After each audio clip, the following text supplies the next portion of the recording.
Good morning, I'm Dharma, and this message is for Libra, Sun, Moon, Rising, Venus, Cross Watchers, anybody that was drawn to this message. Welcome. I'm using the Hush Tarot. And if you are interested in a private reading right now, you can get that at betwixt.me. The link for that is in the box below. And my readings tend to last from reading to reading as far as timing goes. I haven't used this deck in a long time. All right, Judgment, Eight of Wands, Page of Rods. Okay, so you have somebody that is kind of,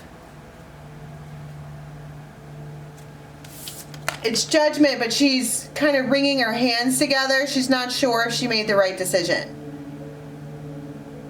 And it feels like there's a lot of chatter happening in the mind of Libra somehow. The cardinals typically talk about ancestors and things. Eight of Rods talk about a lot of swift, fast communication. But it looks like there is an incoming message from some kind of Beauty and the Beast type character, and she takes his hand like, come on, follow me. And she doesn't necessarily know that that's the right decision to have made, but there she is doing it still yet. And I'm just saying she because it's a woman on the card. But there's somebody in the energy field here where they're like, you know what, just come with me. Six of Pentacles. This could be about money, or this could be about reciprocity.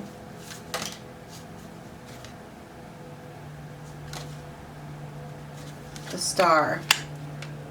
We could have an Aquarius out and about, but this is about, I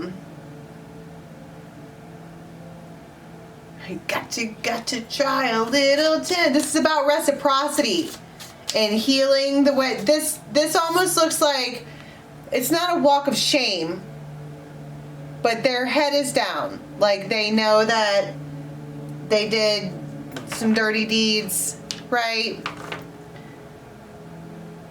This person could have tattoos all over them. Maybe even a big one on their chest. They could...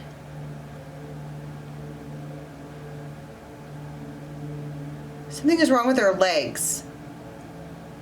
Like maybe their feet hurt, or their legs hurt, or they're walking bow-legged for some reason. What is the Eight of Rods? What is this? What does the communication look like when it comes in? They're sheepish. This person probably betrayed you, the Hermit, and ghosted you. An owl could be relevant. They could have owl spirit medicine, or they could have an owl tattooed on them, or an owl picture somewhere in their house, or just something like that. And now they're like gonna reach out. They're turning back around. But the vibe here is that this is someone who is accepting a return. This image kind of says everything. Come with me. What does the reciprocation look like? I think that somebody is afraid or concerned. That's what this wringing of their hands are. They're like, I'm going to let you back in, and you're not going to reciprocate again. See, it's worry. There's a lot of worry involved in that, because Two of Cups, this person, Ace of Rods. This person could have neck tattoos. You could just have a really serious part in their hair. Like you can just see the part in their hair. Maybe it's because it's just the way they're wearing it, or they have hat hair or whatever. But they are coming forward. Their mouth is typically shut. This one like barely ever speaks.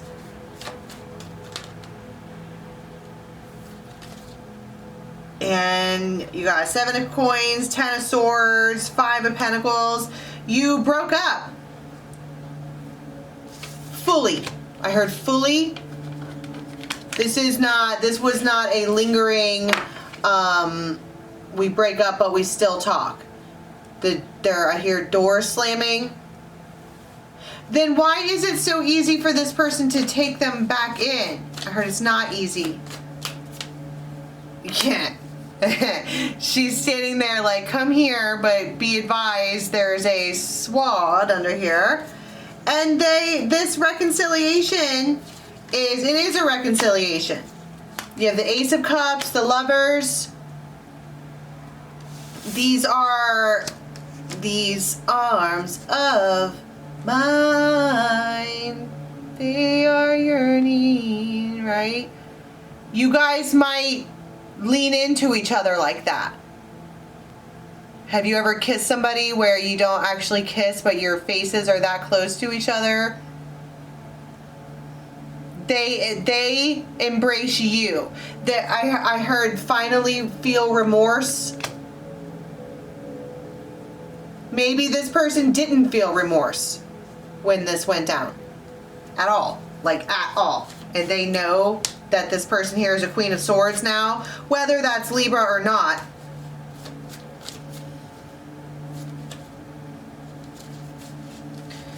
There's a lot of pentacles that want to pop out. It feels like both people just dove into work. They just... Okay. This person might have a little dog.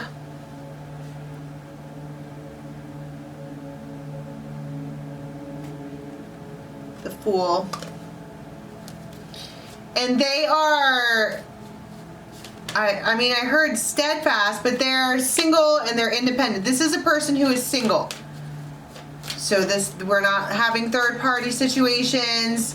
This is just a soul person of yours that exited. And now here we are with this I mean, it looks like for sure one of the questions that can be answered in this reading is that there is a real embrace. I mean, it feels like a real embrace. They might even hold your hand. Okay, so let's get some actions. What happens with these folks? All right, so they're coming forward as himself. This is the second time that the masculine in this has come forward with horns. As in, meaning for one, it's a match, but that is himself. We have H, we have A, C, L.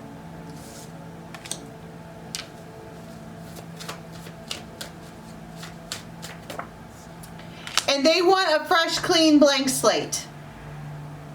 Part of what they're saying when they reach out to you is that is necessary in order for this phoenix to come back out and re-arrive. Everything needs to be just kind of dropped. We need to start over, like, hi, nice to meet you. Even if you know this person really, really well, it's like they want to have a complete blank slate. And this is, you have the Singer of Connection. That's the fairies version of the Six of Cups, which is like nostalgia, but it's more like ancestors and fairies and all of these other things are working really, really hard to get these two together. And this conversation brings hope. When this happens, you might be standing in a kitchen or somewhere where it's really busy. Like there's a lot of people around. You could have just gotten out of the shower and your hair is all wet and like you're trying to dry off your hair and you've got this baby in your phone, and what's a tarot baby? That's this brand new start, but it looks like a restart. They want to nurture you and they want to play with you. And they might be funny. Like they might say silly things.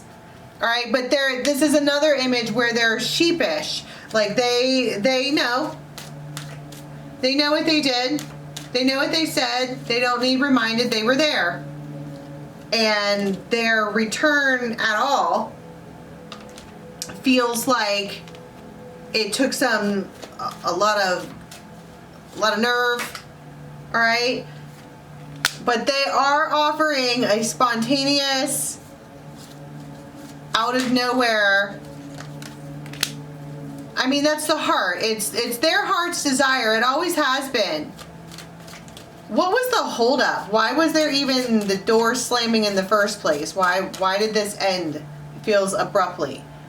Because there was heaviness and addiction. Someone may have real addictions like alcohol or whatever else is in their toolbox. Codependent. They felt trapped. They had just a lot of emotional baggage. Plain and simple, they jumped the gun. They tried to get something started when they were a whole mess. And there was power struggles, there was possessiveness, there was elusiveness. It was just not the right time. The Wheel of Fortune talks about synchronicity and destiny. It's like the both of you, especially when you feel this embrace, when you guys kiss up on it, when you kiss me like this, when you touch me like that, and it's all coming back to me now. That might be the moment when it all comes flooding back to you, like Celine Dion, right? The letter C and D might be relevant, but it feels like both of you can feel it. Both of you can feel the passion. You can feel the chemistry. And it just wasn't time. It's almost like you keep seeing your soulmate, you keep connecting with your soulmate, but all these other things keep happening that breaks you up. They might definitely see you outside or something like that first. That might happen. Or they might invite you to go somewhere, or both. And you're like, oh yeah, you jump on your horse and take off. It could be sunset. There's a lot of these images look like sunset. There is a lot of complications here. There is a lot of anxiety here. You guys might have some drinks together. It's kind of like, let's just sit around and have some drinks. Which, I mean, we know what that's going to turn into, right? With the passion cards over there. But it's like, we need to have a talk. And this return, they know. They've shown up as being sheepish a bunch of times. They know that they need to use tact and diplomacy, and that they are going around what's the lighthouse is a warning. And it's almost like they've been warned. They got the sting of what it feels like to not have you. And so this might come in on the internet, on social media, and there's a rapid response. It doesn't feel like there's any delays in the communication. And that is something that changes things. That maybe that's not how, that's my point. They're coming in with this reciprocity, which was pretty much necessary. Because without it, there was to be nothing. The door was slammed. All right, so this communication is what changes everything, and it gives you hope. And it's an invite to go somewhere, and you have to travel there, which, I mean, what does that mean? You can be in a car for 5 seconds and boom, you're there. But look, there it is again. You get all of the communication cards that would indicate attempting to bridge a gap. Because the two of you have this uncommon bond. You have this, there's probably a spirit baby that wants to be born at some point, but there's a deep commitment, and maybe you didn't know that. How did you think that they felt before, aside the fact that there was the ball and chain? What did she think that their feelings were? That it wasn't going to go anywhere. I don't typically read reversals, but she probably also thought that it was just a sexual union, and she put a stop to it. She probably did that with multiple people, off with their heads. I'm not about that life. I'm busy. I'm the bright mother, the Queen of Pentacles. All right. And also you should know that this person reaching out is really hard for them to do. But they are taking a leap of faith and they're going to give it a try. So let's go to the extended and unpack all of this and see what happens throughout the week after this initial conversation and get together. The link for the extended will be in the box below to Vimeo, or you can join us on members for all of them, unlimited. And if you want a reading right now, you can get that at betwixt.me. Till next time, bye.